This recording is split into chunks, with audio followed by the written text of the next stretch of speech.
Hello everyone, welcome to trick clubs. UP के अंदर में 6 अलग अलग जगहों से आर्मी पब्लिक स्कूल्स में वैकेंसीज़ आई हुई है। और आप लोग को पता है कि अब जितने भी एपीएस में वैकेंसीज़ आ रही है वो सब किसके थ्रू आ रहा है? एलएसबी यानी लोकल सिलेक्शन बोर्ड के थ्रू आ रही है। और ये सब जो वैकेंसीज़ है ये सब टर्म बेस्ड है यानी कॉन्ट्रैक्ट बेस्ड। इनका कॉन्ट्रैक्ट कितने साल का रहेगा? 4 साल का इनका कॉन्ट्रैक्ट रहेगा। उसके बाद वो लोग आपका डिसाइड करेंगे क्या प्रोसेस है इनका, रेगुलर करते हैं या क्या करते हैं, तो आप स्कूल से भी पता कर सकते हैं बाद में। और 6 जो स्कूल्स हैं इनमें 3 तो लखनऊ के अंदर में है, एसपी मार्ग है, नेहरू रोड, एलबीएस मार्ग पे है। और बाकी के जो 3 स्कूल हैं, एक तो अयोध्या कैंट आगरा और एपीएस गोरखपुर, तो इन सब जगहों से वैकेंसीज है। जो लोग भी अप्लाई करना चाहते हैं तो इनका एलिजिबिलिटी क्राइटेरिया अच्छे से समझ लीजिएगा। अगर आप एलिजिबल हो तभी अप्लाई कीजिए, ऐसे फॉर्म नहीं भेजिए। तो यहाँ पे देख लीजिए इनका लास्ट डेट क्या है, 27 जनवरी तक आपका फॉर्म स्कूल में पहुँच जाना चाहिए 1:30 बजे तक। और फॉर्म कहाँ भेजना है? जिस भी स्कूल में आप अप्लाई कर रहे हैं उसी स्कूल में आपको फॉर्म भेजना है। जैसे आगरा वाले तो आगरा के एड्रेस पे भेजना है, एपीएस आगरा के। लखनऊ तो लखनऊ वाले जिस पर्टिकुलर स्कूल में ही आपको भेजना है। अब सबसे पहला कंडीशन है आपके पास जो क्या होना चाहिए, सीएसबी या ओएसटी स्कोर कार्ड होना चाहिए। आप कभी भी दे रखे हो 2022 में या उससे पहले में भी। अगर आप 2023-24 में अगर दिए हुए हैं इनका, तो उसमें पहले क्या लिख के आता था? परसेंटाइल। तो अगर 70 परसेंटाइल है तब आप एलिजिबल हैं। और आपका रॉ स्कोर 100 या उससे ज़्यादा नंबर होना चाहिए, 70 परसेंटाइल भी और 100 या उससे ज़्यादा भी होना चाहिए। और इस साल जो दिए हैं 2000 मतलब अब तो पिछले साल 2025 में जो दिए थे, तो उनका क्या होना चाहिए? उसमें देखिएगा तो मार्कशीट पे आपके परसेंट लिखा हुआ होगा और उसमें 65%, यानी जिनका भी 130 नंबर है तो वो लोग 2025 में जो दिए थे तो वो लोग एलिजिबल हैं इसके लिए अप्लाई करने के लिए। तो आप देख लीजिएगा। इसके अलावा जो लोग भी, इसमें एक चीज़ और होता है, जैसे कि पीजीटी में क्या होता है, कोई सीटेट टेट वगैरह का जरूरत नहीं रहता है। बस आपका बीएड होना चाहिए, पीजी होना चाहिए, 50% दोनों में नंबर है, आप पीजीटी के लिए अप्लाई कर सकते हैं। लेकिन टीजीटी के लिए जो भी लोग भी अप्लाई कर रहे हैं तो सीटेट का याद रखिएगा, सीटेट का पेपर 2 क्लियर होना चाहिए आपका और उसमें 90 नंबर होना चाहिए टीजीटी के लिए।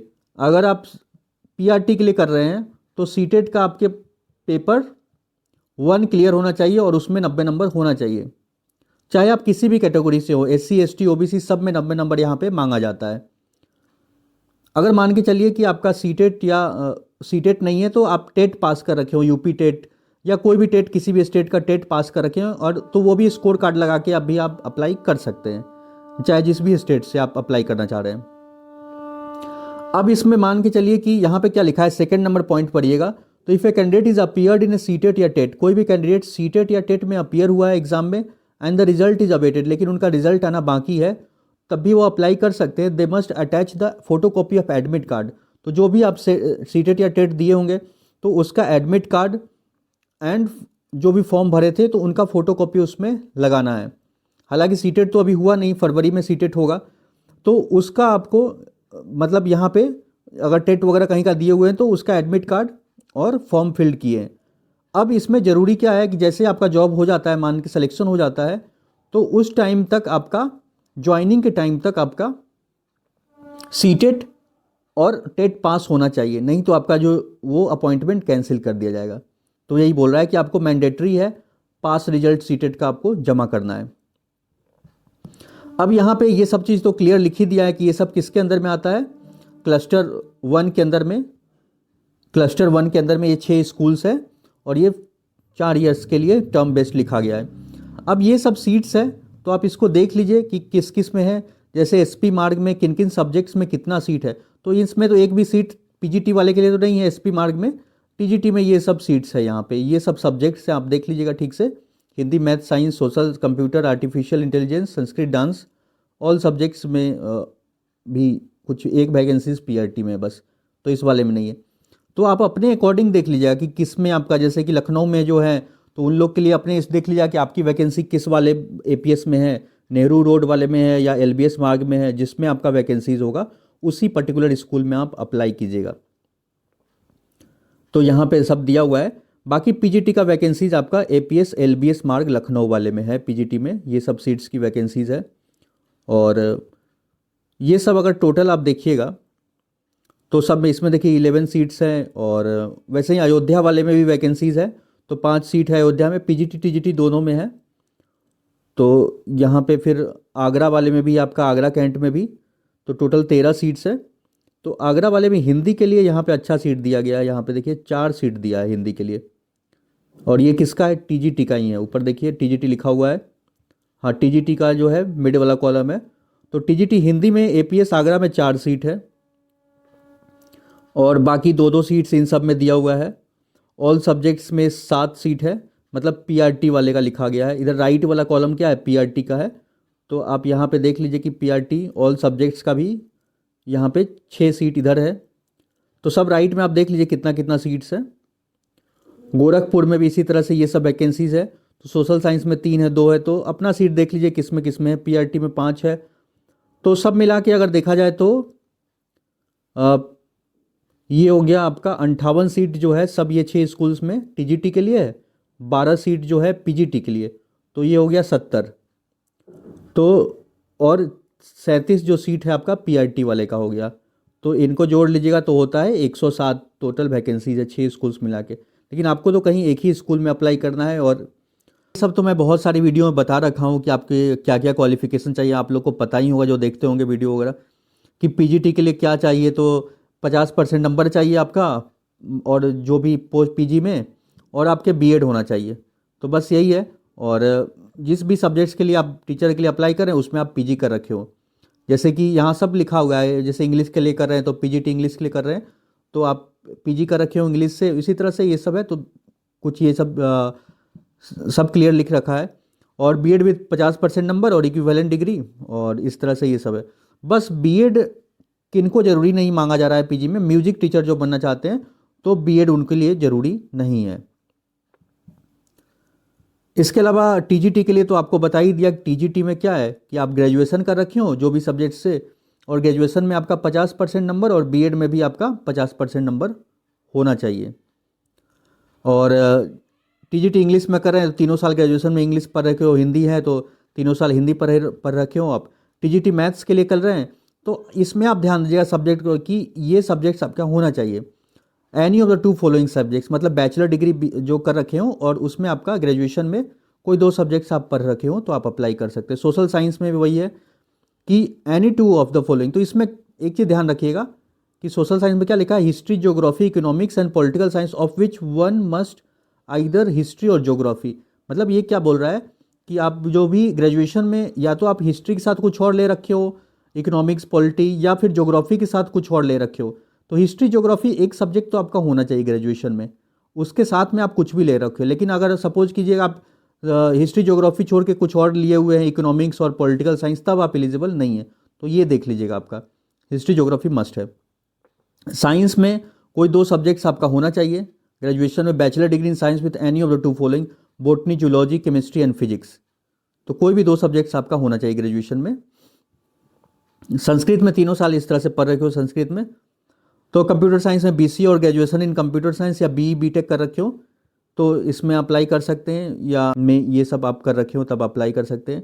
टीजीटी डांस में तो ग्रेजुएट डिग्री या डिप्लोमा इन डांस से है तो अप्लाई कर। टीजीटी काउंसलर के लिए ग्रेजुएट डिग्री इन साइकोलॉजी और ग्रेजुएट विद हैविंग सर्टिफिकेट और diploma in counselling with minimum experience. तो देखिए काउंसलर वाले में एक्सपीरियंस मांगता है आपका। बीएड भी होना चाहिए, बीएड में आपका 50% नंबर। और सीटेट के बारे में बता ही दिया कि ऊपर में भी आपको कि सीटेट पास होना चाहिए, सीटेट में आपका 90 होना चाहिए। नहीं है तो टेट पास कर रखे हो और वो भी नहीं सकते हैं। BEd is not mandatory for TGT painting. और तो ये समझ लीजिए कि बीएड किनको जरूरी नहीं है टीजीटी वाले के लिए, पेंटिंग आर्ट वाले के लिए, TGT dance and TGT counsellor वाले इन सब के लिए बीएड का जो वही ज़रूरत नहीं है। टीजीटी फिजिकल एजुकेशन के लिए वही है, आप बैचलर डिग्री कर रखे हो जिसमें 50% नंबर हो। और बाकी ये सब देख लीजिए, ग्रेजुएशन कर रखे हो physical education with 40% marks, BPEd वगैरह, इन सब में से कुछ भी आप कर रखे हो तो आप अप्लाई कर सकते हैं। और बीपेड होता है बैचलर ऑफ फिजिकल एजुकेशन वगैरह आपके पास होना चाहिए। और पीआरटी के लिए क्या है? तो पीआरटी के लिए वही है, बीएलएड या डीएलएड जो होता है 2 साल का वो कर रखे हो। अगर बीएलएड डीएलएड नहीं है तो पीआरटी के लिए ग्रेजुएशन तो होना ही चाहिए। और यहाँ पे थोड़ा गलती लिख दिया है, मतलब 5 छूट गया है। Graduation with at least 50% marks. तो ग्रेजुएशन में क्या होगा, 50% मार्क्स होना चाहिए। और बीएलएड या डीएलएड होना चाहिए जो 2 साल का होता है। और मान के चलिए जो बीएड वाले हैं तो इसमें ये कंडीशन लगा दिया कि ब्रिज कोर्स वगैरह आपको फिर करना पड़ेगा। और लिखा गया यहाँ पे teachers who already in service with army public schools APPS prior to 11 August 2023 with BEd degree can also apply continue subject to enrolment. या तो आप इनरोल कर रखे हो या कंप्लीशन ऑफ ब्रिज कोर्स आप कर रखे हो। जो लोग उसमें सर्विस में होंगे ब्रिज कोर्स वगैरह कर रखे हो, 6 महीने का ब्रिज कोर्स होता है, तब आप अप्लाई कर सकते हैं। बाकी वही कहानी है, आपको यहाँ पे सीटेट या टेट पास कर रखे हो, पेपर 1 इसका दिए हो PRT के लिए 90 नंबर। PRT डांस के लिए आप क्या है ग्रेजुएट डिग्री या डिप्लोमा इन डांस से आपका होना चाहिए और इक्विवेलेंट। PRT स्पेशल एजुकेटर का BEd कर रखे हो स्पेशल एजुकेशन से। तो ये सब चीज़ें यहाँ पे लिखा गया है। स्पोर्ट्स कोच टाइकोंडो वगैरह का भी ये सब चीज़ें दिया हो गया है डिटेल में। बाकी एज तो आपको बता ही दिया कि वही एज कब तक काउंट होगा, तो 1 अप्रैल 2026 तक आपका एज जो है, अगर 40 साल से कम है तो आपसे फ्रेशर्स में काउंट, मतलब मिनिमम टीचिंग एक्सपीरियंस रिक्वायर्ड नील है यहाँ पे। तो बिलो 40 ईयर्स कोई भी एक्सपीरियंस नहीं है। 40 से में 55 में 5 साल का एक्सपीरियंस मांग रहा है। तो यही सब है। और लास्ट डेट आपको बता ही दिया 27 जनवरी तक पहुँच जाना चाहिए। अप्लाई कैसे करना है, तो नीचे एक एप्लीकेशन फॉर्म है उसको फिल करना होगा। और एप्लीकेशन फॉर्म को फिल करने के बाद से एक DD बनवाना पड़ेगा आपको। तो DD जो है कोई भी बैंक से बनवा लीजिएगा, वहाँ फॉर्म मिल जाएगा आपके आसपास जो नेशनलाइज बैंक होगा, SBI PNB कहीं भी कोई नेशनलाइज बैंक से आप DD बनवा लीजिएगा। और DD कितने का, 250 रुपये का। और DD किसके नाम से बनेगा, तो देखिए यहाँ पे क्या लिखा है, in favour of the school where applying should be submitted to the same school. तो DD आपको उसी नाम से बनाना है, in favour of the school where applying. Suppose APS Gorakhpur, तो APS गोरखपुर के नाम से बनेगा। पेबल एट गोरखपुर, वैसे APS लखनऊ SP मार्ग तो उसके नाम से बनेगा। और पेबल एट वहाँ पे लखनऊ बनेगा उसमें, तो इसी तरह से लिखना है। APS आगरा तो APS आगरा और पेबल एट में आगरा लिखना है। तो in favour of the school where applying and should be submitted to the same school. उसी स्कूल में जमा भी आपको करना होगा DD को, फिर एप्लीकेशन फॉर्म को। और उसके अलावा आपके जितने भी जो मार्कशीट है starting from 10th 12 graduation, post graduation कर रखे हो, पोस्ट ग्रेजुएशन BEd हो गया, सीटेट हो गया, इसके बाद से OST स्कोर कार्ड हो गया। तो ये सब चीज़ें आपको उसमें जितने भी आपके हैं, अगर कुछ एक्सपीरियंस है, अगर आप कहीं भी पढ़ा रखे हो, आपकी एज भले ही 40 से कम है, कुछ आपके पास एक्सपीरियंस है, तो वो आपके लिए एक और एडवांटेज है। तो वो भी सर्टिफिकेट लगाइएगा, 1-2 साल का कुछ भी हो, तो जो भी एक्सपीरियंस है आपका वो ज़रूर लगाइएगा। और इसके बाद से वो लोग फिर आपको शॉर्टलिस्ट करेंगे। ये सब देख के आपका ओवरऑल मेरिट स्कोर, एक्स्ट्रा कुछ अचीवमेंट वगैरह, कुछ भी आपको अवार्ड वगैरह मिल रखा है तो वो सब भी सब उसमें लगा सकते हैं, सर्टिफिकेट वगैरह। वो सब एक एडवांटेज रहेगा आपके इंटरव्यू के टाइम पे भी। इसके बाद से जो भी कैंडिडेट्स होंगे तो उन सब का जो भी शॉर्टलिस्ट होंगे उनका नाम वहाँ पे वेबसाइट पे वो लोग पब्लिश करेंगे आपको इंटरव्यू के लिए। और आपका जो will be accepted via email के थ्रू आप कुछ भी नहीं भेज सकते, only hard copy by hand. आप स्कूल में जाके भी जमा कर सकते हैं, पोस्ट से भी भेज सकते हैं। और ये वाला है कि candidates are request to apply only 1 school in a cluster. तो देखिए एक क्लस्टर के अंदर में तो बहुत सारे यहाँ 6-6 स्कूल है, तो एक ही स्कूल में आपको बोला जा रहा है कि अप्लाई किया करिए। Dates of interview are 2nd week of February। ये सब नंबर दिया गया है। स्कूल वगैरह का कुछ डाउट है तो इन सब पे भी आप कॉल करके अपना पूछ सकते हैं। और बाकी यही एप्लीकेशन फॉर्म है, तो देख लीजिए। इसमें आपको यही भरना है, application for the post of PGT। तो यहाँ पे सब्जेक्ट भी लिखना है, जैसे PGT इंग्लिश है, TGT जो भी सब्जेक्ट है, TGT मैथ्स है, साइंस है, तो उस तरह से यहाँ टिक करके यहाँ सब्जेक्ट का नाम लिख देना होगा। और जो भी स्कूल के लिए आप अप्लाई कर रहे हैं उस स्कूल का यहाँ पे नाम लिखना पड़ेगा। जैसे कि APS SP मार्ग है तो यहाँ पे APS SP मार्ग आएगा। APS गोरखपुर है तो गोरखपुर भरना है, लखनऊ है तो लखनऊ यहाँ पे भरना रहेगा। अपना एक पोस्ट फोटो लगा दीजिएगा, बाकी ये सब डिटेल्स अपना भर दीजिएगा ब्लॉक लेटर्स में, और नेम वगैरह, नेशनलिटी, एड्रेस वगैरह। हालांकि इनका फॉर्म भी मैं एक वीडियो भी बना रखा हूँ कैसे भरना है, तो वो भी देख सकते हैं। वीडियो का लिंक इसी वीडियो के डिस्क्रिप्शन में आपको मिल जाएगा, उसको भी आप देख सकते हैं, how to fill application form. यही है। और जो भी एप्लीकेशन फॉर्म है ये नोटिफिकेशन वगैरह मैं टेलीग्राम पे भेज देता हूँ, तो वहाँ से आप इसको डाउनलोड कर लीजिएगा। टेलीग्राम का लिंक वीडियो के डिस्क्रिप्शन में आपको मिल जाएगा। वीडियो हेल्पफुल लगा तो वीडियो को लाइक कर ले और चैनल को सब्सक्राइब कर ले, ताकि आने वाली वीडियो की आपको नोटिफिकेशंस मिल सके। So thank you for watching.